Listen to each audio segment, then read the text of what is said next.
Hey, everybody. Thank you so much for tuning in to another one of my episodes here. With me today is State Representative PHILLIP Tarver, District 36, I do believe. That's correct. Thank you very much. And I am William Wallace, as I always like to say. But Representative Tarver, let's talk. Where is your district anyway? Thank you, William. Appreciate you having me here, by the way. I'm from South Lake Charles, over in the western part of the state, southwest corner. Southwest Louisiana is our area, and I serve basically the southwest corner of the city of Lake Charles. It's on the east side of the Calcasieu River, on the east side of the bridge, but it's basically the southwest corner of the city of Lake Charles. Well, now that I know that, I'm going to try to reach out to you again later, because I know Lake Charles is still rebuilding out there, and you guys are still having some problems. We are definitely going through some challenges, but we're making progress. I mean, we're rebuilding, we're coming back, and a little bit at a time, and every day just gets a little bit better. Something new opens up again every day, seems like, So. Well, the people in southern Louisiana got hit with Hurricane Ida real bad. Yep. So they know what you guys are going through, but you guys look, I don't like misery of us. Loves company. It's not a good thing, I can assure you. But you guys are a year ahead of us, so we'll let you guys lead by example, and that's right, and work together to help rebuild. But speaking of rebuilding, you've got a lot of legislation that I want to talk to some people about. You've got I think 6 bills, and we're going to talk about that. Okay. I'm looking at House Bill 4, and whenever I see a low number, I always say you're one of the early ones. I was an early adopter. you got it in there, and House Bill number 4 is. Looks like it estimates the gubernatorial appointment of 3 members of the State Board of Elementary and Secondary Education, providing for an all-elected membership and reducing the membership to 8. That's correct. So, William, what we have here is the Board of Elementary and Secondary Education, BESE. That is the Board of Education, basically, for the state of Louisiana. Under our Constitution, we elect 8 members to that board. Okay. And we also have a gubernatorial appointment. The governor appoints 3 additional members. Okay. So what my HB 4 does, it's a constitutional amendment, because we want to change. Vote on it. We want to change the Constitution. So what we have to do first is get 2/3 vote out of the legislature. Both House and Senate have to agree. 2/3 of the voters, 2/3 vote out of each house. And then it goes to the people for a ballot vote to say, do we want to have a wholly elected, no appointed members of the Board of Secondary Education. So currently we have 8 elected and 3 appointed. I want to basically take the phrase that says, and 3 appointed by the governor. I want to remove that from the Constitution. Okay. The reason being, can you imagine an elected Board of the People's vote being affected and influenced by political reasons of an appointment of 3 additional members? That's what we have. See, because all it really takes is one vote to overturn an election. In this case, and a governor gets a 0.3. So That's it gives correct. him a little bit. It gives him a lot more power. He has he has a significant amount of influence. Basically, almost a third of the board that he can, at least 25%. But it's not about the governor, and it's not about that. For me, it's an elected board of a vote of the people.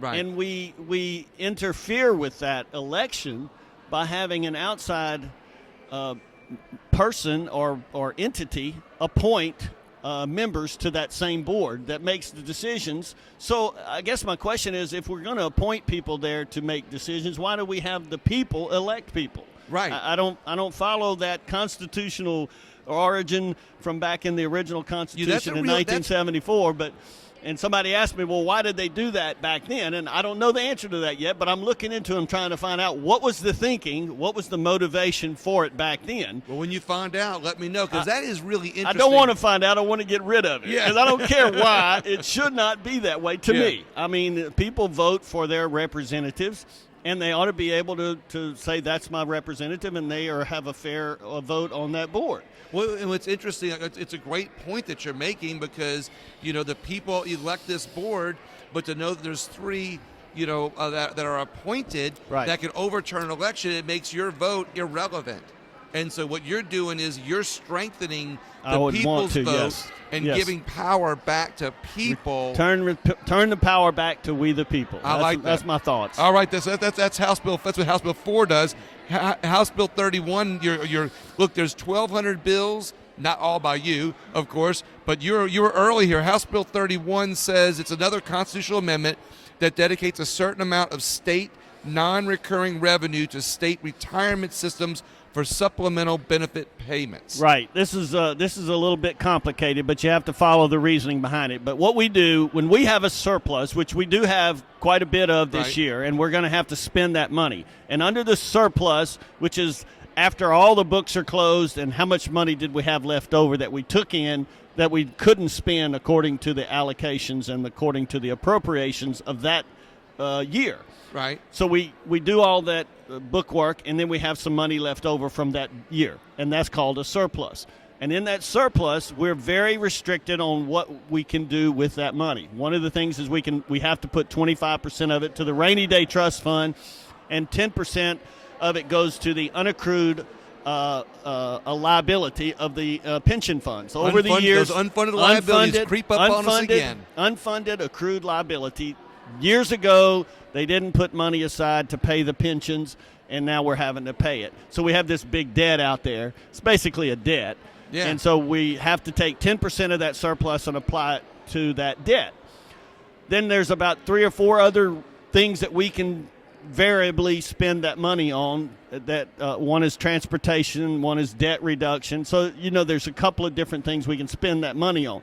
What I want to do is add another requirement that says of that surplus, you have to take $50 million and put it into the pension fund of the state retirement people and pay them a one-time cost of living stipend. Right. Because they don't get cost of living adjustments very often. Right. Retired people, I think twice in 14 years they've gotten a cost of living adjustment. Retired people live on a fixed income. Right. So when we have a lot of money, I want to take some of that money and give it to the retirees. That's basically what it amounts to. That's a constitutional amendment. That's a constitutional amendment, correct. Exactly. So, again, the voters have to say, yeah, that makes sense. Right. Or no, we don't want to do that. We don't want to restrict you guys how you spend that money any more than you already. I want to say, let's take $50 million of whatever after you do the 25% to the rainy day fund and the 10% to the UAL. Then you take another $50 million and set it aside to pay a one-time stipend to the retirees. And with the number of retirees, it can vary anywhere from $200 to about $400, which is not a lot of money. But in this day and age, it is quite a bit of money. And I'll come back to that on one of my other things, too. You think a couple $100 is not a lot of money, but it is to a lot of folks. Well, what's interesting especially to people on a fixed income. So this doesn't fund the unfunded, or doesn't go to funding the unfunded liabilities. This money, this constitutional amendment, just gives them a cost of living adjustment. That's basically. correct. A one-time payment that year. Okay. So it's kind of like we had this extra money, and we ought to share it with those people who helped us to get it over the years. So my curiosity begs a question, which is, would it be better to put the money into a fund where the interest goes every year to giving them giving them a cost of living adjustment? That way, the money is always there, recurring new money or making new money. Instead of just spending it and it's gone. Well, they already have that in the in the systems. When they get to they already put some of their money aside. Okay. And when they get that money up to a certain level, then they can pay a cost of living adjustment. Okay. That's happened, as I said, only twice in about 14 years. So that money wouldn't go very far, and it would probably just sit there, and we'd just be holding it and not doing anything but making it. This way, we inject the money into the hands of the people that need it and can use it. Otherwise, we're going to spend it somewhere else. One of the things I've learned: if you don't ask the question, you won't find out new information. And even if you know the answer, you ask questions, sometimes you find out even more information. Good, yeah. And I appreciate you educating me on that, because that's something that I think everybody else needs to know. You've got House Bill 32, provides relative to the duties of the Public Retirement Systems Actuarial Committee. Right. So this is when you have a constitutional amendment, like both of those first two were, right. Typically you have some kind of statutory law that goes along with that helps to execute the constitutional intent. So you got like just procedural things that take place. Right. So when you pass a constitutional amendment, like 31 is, and like HB4 are, usually you have a companion bill that's just a statutory law, which means the legislator makes the law and says, okay, this is how we want to execute that plan. We want to do this. And in this case, what we're doing is taking that companion bill, and if the 31 passes, and it passes a vote of the people, it's got to pass both the House and the people because it's a constitutional amendment. So the constitutional amendment has to pass to the House, pass to the Senate, get approved, then go to a vote of the people on the next election. And pass there. And if that happens, then this HB 32 becomes effective, and all it really does in this case, what this does is it tells the PERSAC, the pension retirement people, the actuary, the people who do all the calculations that figures out how much the fund is worth and all those kinds of things. It says to those people, you have to tell the legislature how many people are out there. You have to give a report to the legislature to tell them how many people are in the fund and how much they would get of this $50 million that is in the Constitution that says, okay, so that they kind of make it simple. It says, okay, we pass the bill and the $50 million goes in when we have a surplus. Okay, if the $50 million is there, how much do we give to William Wallace's retirement? I mean, how much of a check do we give him? Exactly. You know? And that's what that directs. I don't get a do. retirement, by the way. So the legislature just doesn't decide, well, we're just going to give everybody this much money. I see. They do the calculation and they say we have this many retirees, this many it's almost like surviving spouses, this many dependents, and they tell us this amount of money, this is how much money goes to each of these individuals. That's what the 32 does. So basically 32 is like a computer program, if you will. Yeah, I'm sure they use computer program to figure it out. That goes into code that says, okay,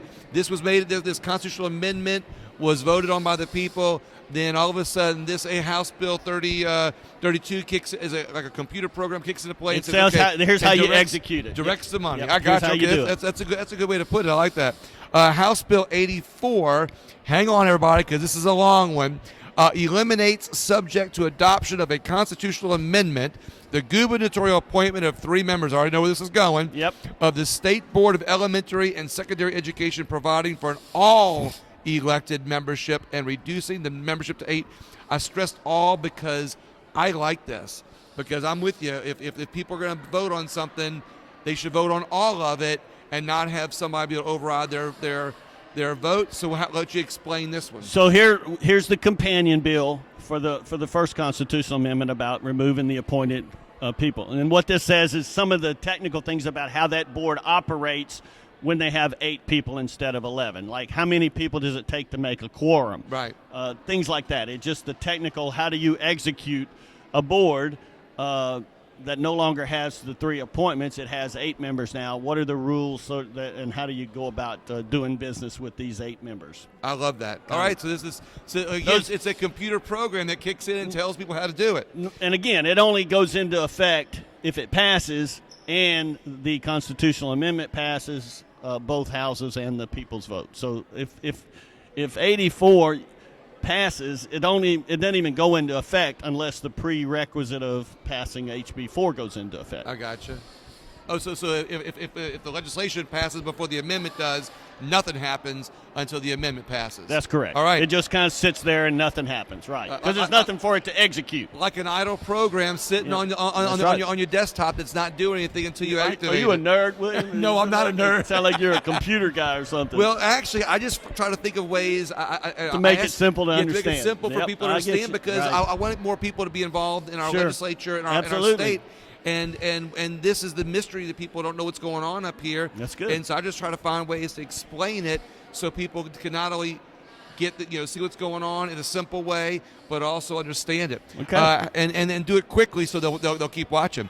House Bill 436. You're still in the top 50% of filers on this one, or fast filers will say, authorizes a one-time rebate of a portion of state tax revenue to certain taxpayers. You're going to really like this one, aren't you? Well, I know it says certain taxpayers. I wonder if I'm certain taxpayers can get some money. Well, I'll tell you. Here's how it works. So what happens is now this is not related to a surplus. You have to understand the difference between a surplus and excess revenues. The surplus is when the year is over and we have money. We know where that money's at, and we have it sitting over there in the vault. We need to spend it. That happens in Louisiana? Yeah, we got a surplus from fiscal year 21. You're going to hear a lot about how we're spending that money. Right. Because we don't want to do anything except spend it. Exactly. But I got a better idea. Heaven forbid we invest it. So in the current budget year, we start at the beginning of the year and say, this is our spending plan. These are all the government programs, and this is how much money we're going to spend. And that number comes from the Revenue Estimating Conference that estimates what we think our revenues will be. Because in Louisiana, you hear a lot of time about balanced budget. Well, in Louisiana, we have to have a balanced budget by law. That's a good thing. So we have to, first thing we do is say, well, we have these economists and these people get together, and they tell us how much we are expecting in revenue for the year. And they do it, actuarially. Right. They know what they're doing. They're smart people. And they say, okay, this is how much money you got to spend. And then we go back and we say, okay, that's how much money we expect to spend, and here's how we're going to spend it. That's the appropriations. Right. So when you go throughout the year, one or two things can happen. Either you're getting more money in or you're getting less money in. And sometimes you hear about budget cuts, mid-year budget cuts. That's because the Revenue Conference has said, man, we're not getting the money in like we thought we were going to. We're going to come up short at the end of the year. Mm-hmm. So we have to do some cuts. That's not a good thing.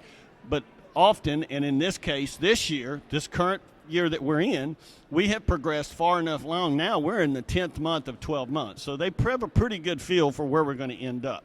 So what happens is we have this excess revenue because we said, well, we're going to spend X amount. But guess what? Now we feel like we're really going to get more than that in, and that's the excess revenue. And so they project us to have an excess revenue available, an amount of money available. More than what we had planned, more than our plan said in the beginning. Guess what? Business was good, I guess you'd say. Right.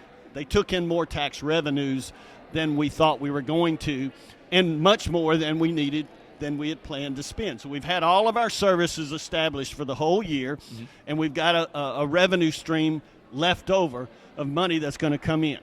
So guess what we get to do? Spend it?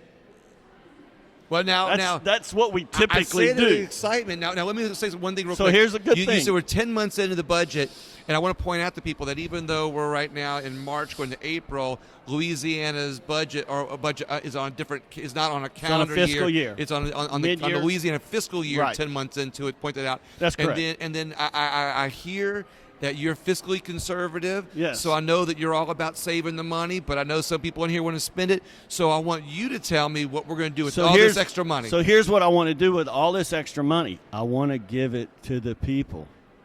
Is that odd? Give money back to the people? Are you crazy? Give you money back. Give you some of that money back. And of course, we sound, kiddingly, right, but it's a very serious thing. Exactly. I mean, I think we are at $800 million in current year excess revenue. And so we do have some opportunities to do some really good things, like some bridges and some roads and things like that. So here's my math, $800 million extra. We have 6 million people in Louisiana. So if you give everybody $1 million, no, I'm just kidding. Well, it's actually about 4.5 or 5 million, I think, is the population. Right. But anyway, what I'm doing here is I'm trying to say let's take about $250 to $300 million of that $800 million and return it to the citizens. Let's give it to them. Let's don't go spend it. Let's give it back to the citizens. And you know what? The citizens pretty novel thing. Most people are going to spend it, which puts money back into the economy. Absolutely right. And guess what? If we give $250 million back to the people, and they spend it all, guess what's going to happen to the sales tax revenues? They're going to go up. They're going to go back up, and you're going to get some of that money back. That's not all that much money because it's only 5% for the state. It's only 5% of the amount that they spend, but they'll save it. And look, it's only the way this is designed is they apply through the Department of Revenue, and they prove that they're a taxpayer, that they filed a tax return. And I forget the numbers exactly, but it's basically if you make under $100,000 I think you get $125 male and or husband and wife. Yeah. You know, so you could get like $250 if you and your wife make Right. or husband make $80,000 or $90,000, you get like $250. And what I like about this isn't printed money. This isn't like the federal government. this money we already got. is printing No, money no. and giving it away and it's No, going towards a right. deficit. This is not- This is yeah. money that the state has. That's why we call it a rebate. It's a rebate because we've taken the money in. It is money that has come in. We did not need it. Right. So we get to do something with it. Well, I want to give some of that money back to the people. citizens. That's- Now, everybody in the state is not going to, like me, I make a lot more money than most people in my personal life. So you might not get any money So back. I won't get any money because my tax amount is above the threshold. Like I think it's 100,000, under 100,000, and then 100 to 125, and then 125 to 150 for joint filers. This is helping people that that could use a little extra money. Right. I got to be honest with you. I don't worry when I go to the gas station. Yeah. It's not a great matter to me personally what the gas costs. Okay. Yeah. I mean, at some point, I guess it does become that. But you take people that make $70,000, $80,000 a year. When gas goes up to where it's at now, a couple $100 in Makes their all the pocket difference in the will world. make a huge difference. And so you also, in this plan, if you have a husband and a wife and they got 2 children, or they get up to 125 for each child, up to 2, maximum of 2. So you can actually get some money back for your kids as much too. as about $500 in this plan. So. Anyway, it's a way to give back to the people some of the money that we've already taken. Remember, you make a good point. This is money we've already taken from somebody. Yeah. And we have it, and now we got to do something with it. Let's give some of it back to the people. I'm not taking all of it because I know we got some things we put off, and we need to do. Teacher pay raise. Let's say it this way. Things like that. We need to do something with some of it. You're being smart about it. You're leaving some money with the state to help with the state. You're giving some money back to the people that need it, under certain income levels. Right. It helps out everybody. It stimulates the economy. And you know what? And then the state gets some of the tax revenue back in addition to that. I don't know. So that's House Bill 436. Yep. And then your last one is House Bill 761, and it deals with funding. Provides funding for the Calcasieu River Bridge along Interstate 10. Okay, good. So the other bills are all bills that apply to everybody in the state of Louisiana, right? Right. And the first thing you might say about this bridge bill, this funding bill, is that it's just for Southwest Louisiana, right?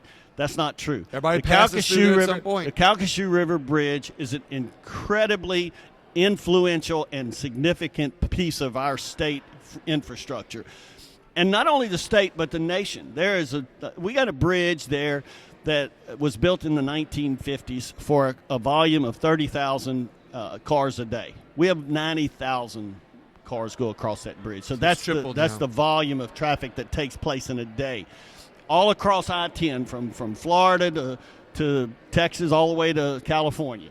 And we are in the center of all of that. Believe it or not, I don't know if we're the geographic center, but we are certainly the economic engine that's driving. And, of course, it's a very important thing to the state of Louisiana. If that bridge were to fail, or if we were to have major accidents, which we have had back in September of last year, there was a truck crossing the bridge and it caught on fire, and there was no escape route for it, so they shut that bridge down for 5 days. So there you go. I mean, it's a cog, it's an engine, an economic engine, and it gets shut down for 5 days. Guess what that did to our traffic and to our economy flowing? Well, it's an old bridge, and it's one of those old roads that you go ba-doom, ba-doom, ba-doom, Yeah, and it goes boom, boom, boom when it goes. and you're just trying to you're not trying to help the people so in your here's area. So here's the point of the bill. The legislation has to be focused on your area because that's where it is, but it helps everybody in the state. It's a state issue. It absolutely is a state and a federal issue because it's an interstate highway, and people have paid gas taxes over and over and over every time they go to the pump to fund those kinds of projects. And what I'm doing here, and there's no question the bridge needs to be replaced. That's not even in debate. The question is how we're going to pay for it. And we've been waiting for 30 years for the money to come along to help us to pay for this bridge. Now we have a lot of money there in a lot of things that we've done in the legislature to put infrastructure projects, fundings aside. And all I'm doing here is showing a plan, because the intention of the government here in the administration here is to pay for that bridge on with a toll. Okay. And one of the reasons there's two reasons why this is important to the state. One is the amount of traffic that passes across. Right. If we want to bring business into Louisiana, they want to know that if they're traveling from Texas to Mississippi or New Orleans, that they're going to be able to get through there without any problems. Right, and that's why it's important to this whole state and the country. The second reason why it's important to the state is because we have been looking at this bridge with a toll. And that's just not tolerable. It's not a good image to give for our state. It's not a good way to pay for a bridge. We've already paid for this bridge when you think about it. We are paying for it daily as we go to the gas pump. Exactly. So the money has already been there in the infrastructure bill that was passed,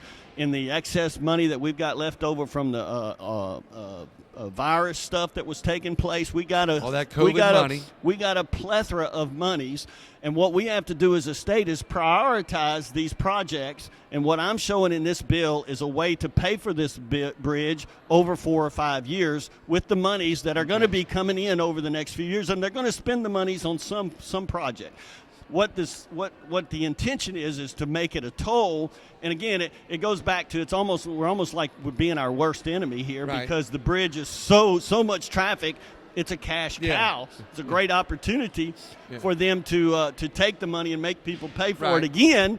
And instead of doing that, I provide a funding source, a funding mechanism from a year to year to year that shows how we get the money in, and it goes to pay for the funding of the bridge. So, because for a minute ago you said toll, and now you're saying that that the money's already there. The money's there. We don't need a toll. But you have to do the legislation as a toll. Well, we have to get the legislation approved so that the money is allocated to be done in this manner, rather than paying for it with a toll over the next 30 years. Gotcha. Rather than, we don't want a toll. Right. The money is already there to pay for it over the next 5 years. So this legislation says basically, hey, the money's already here.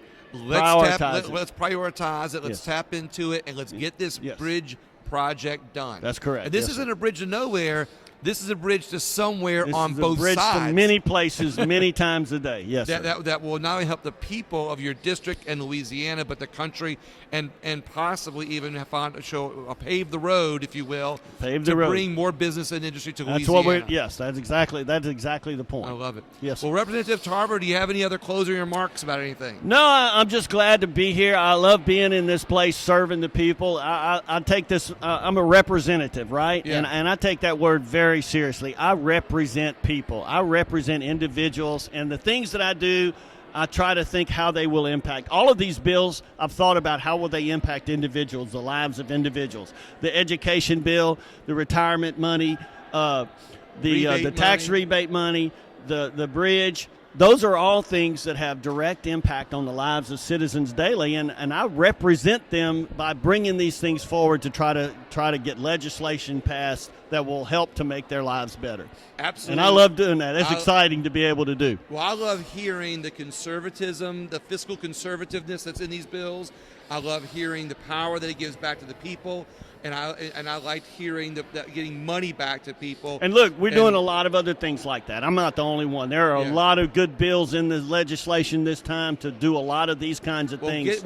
Spread the word, get them on my show so we can let them tell people all about it. All right. Representative Tarver, thank you very much. Thank I really you. Appreciate you having me. And thanks for the opportunity. Thank you very much for going on there. And as everybody else, look, like I said, we're getting these videos out to show people not only what's going on, but to talk about some of the bills they're going through, and put a highlight on the representatives that are working hard for the people. Please share the video, share the podcast. Check us out at William Wallace for America on all the platforms. Thank you so much.